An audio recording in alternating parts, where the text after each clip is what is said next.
AJ. I mean, surely it's tough to know where WWE positions him, because people were thinking, is he going to go back to the mid card?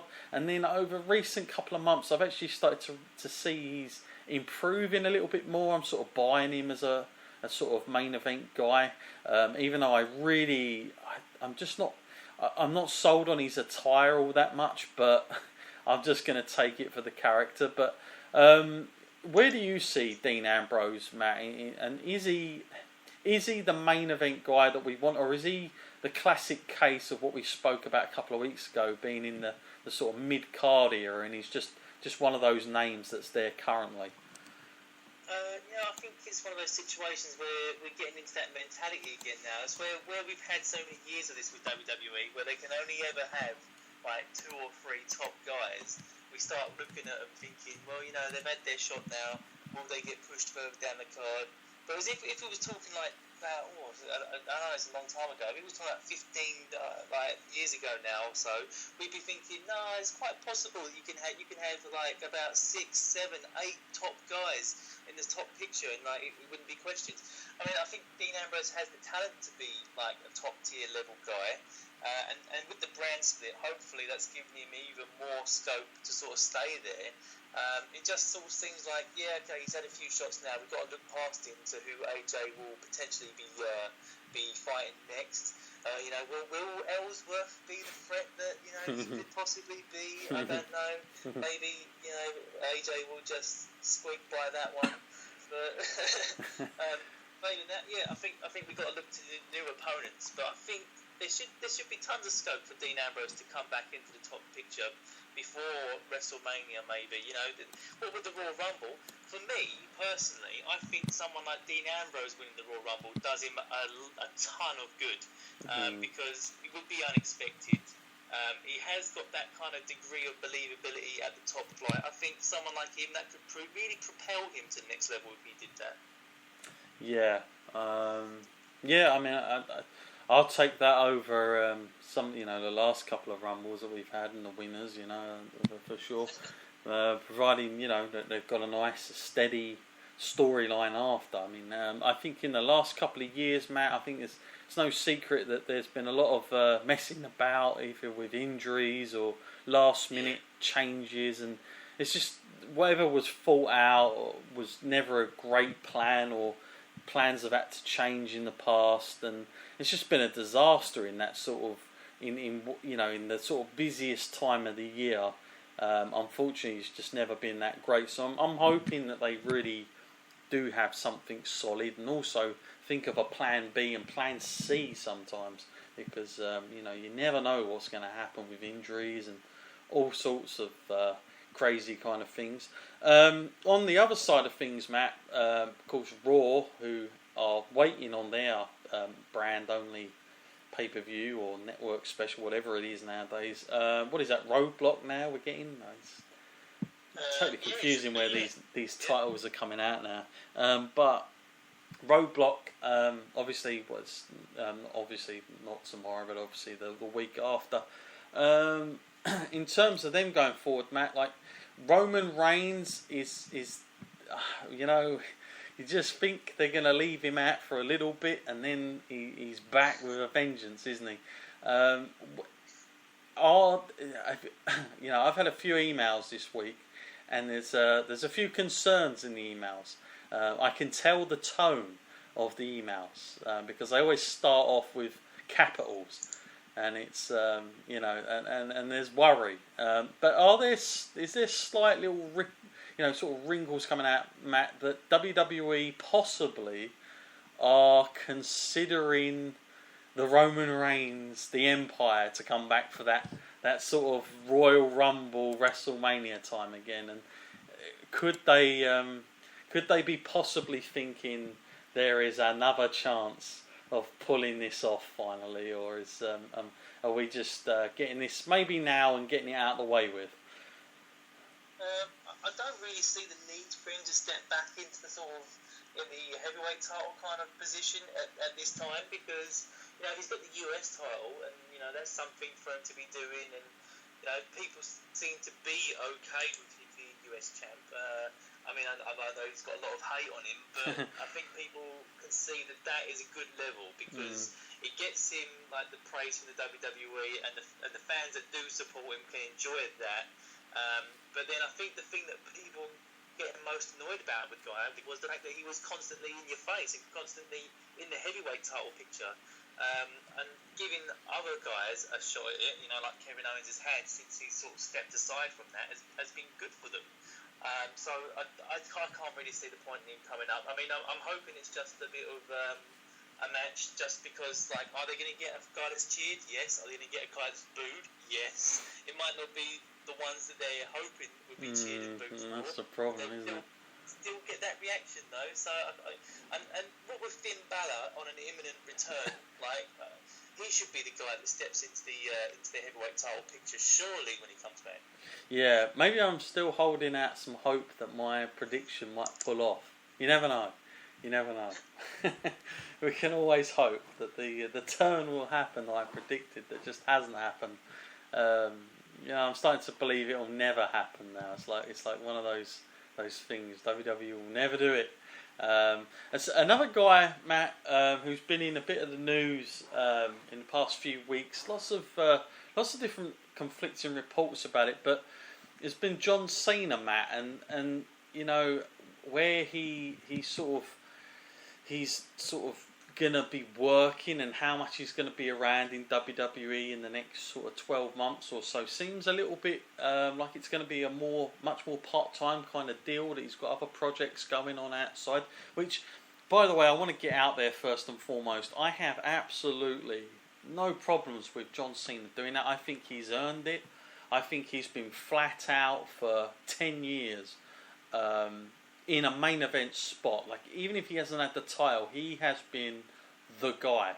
And he's run longer with it than The Rock. He ran longer with it even than Austin, in those terms. Like, he even run longer than Hogan, believe it or not. And people will always look back at those early WrestleManias and think it was all about Hogan. But believe it or not, John Cena was on a full-time deal a lot longer than any of those guys. So I don't have that problem with him cutting the schedule.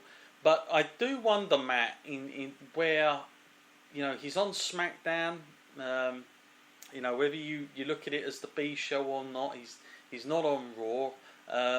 Is he still the guy, Matt? Is he still the one? Because I certainly see John Cena on a different level to a lot of the other guys. I think he's probably the only, maybe one of the very few guys that was full-time that I could actually say has worked out well and is doing what he's supposed to be doing. He is a legit superstar, whereas a lot of these other guys are just kind of this sort of what's the kind of word? They're sort of the sort of made up kind of superstars. They're not quite there, but in the WWE corporate world they are. But whether they really are to the fans and is a completely different thing. But where do you see John Cena fitting in, Matt? And have you heard anything different to what I have about his sort of schedule that he's going to be working for WWE? No, I don't think different about a schedule. I mean, the only thing I can assume now is that, from what we can see, is that, he has been taking more of a limited kind of role, and, it's about time, really. I mean, I don't mind seeing the guy wrestle week in, week out, but I don't think at this point in his career he even needs that. I think the fans don't really need that anymore either, I think, because we do have to move along with the times. I do see he's kind of reached that point in his career, kind of like what I associate with The Undertaker from like 2008 to 2009. Like, like limited kind of interaction, and they will appear on SmackDowns and whatever, and do the pay-per-views, and still have the potential to have the best matches of your career still left in you, but you don't really have to show up on every show to have that sort of impact. In fact, where people have sort of turned their backs on John Cena, and the fans have a little bit, it might make some fans more appreciative of him when he actually does return, because they will then feel like they are in the presence of a superstar, because people do take it for granted. They go, oh, you're going to SmackDown? Yeah, okay, John Cena's going to be there, so what? But if he was only there once every, say, 3 months or so, then you might think, oh, do you reckon we might get a chance to see John Cena? It might change people's opinions like that. Yeah, I'm with you there. I think John Cena still has a lot more to offer WWE. I think there's still some big box office matches there that he can have, and in particular one dream match that I'm sure we all wish we would have had this year was, of course, The Undertaker and Cena, and the possibilities of that happening next year is very much on the cards, I would say. It's certainly been my fantasy booking of John Cena trying to go for that drawing tie with Ric Flair on a 16-time championship mark, and of course The Undertaker being his opponent, the match that we haven't seen at WrestleMania before. Actually I had some emails because people have heard me keep going on about this fantasy booking between these two guys and John Cena going for that belt. And people were actually saying, like, who, is it clear cut that John Cena would be the guy that beats him? And, they could go either way with that. I mean, they could have Undertaker beating John Cena.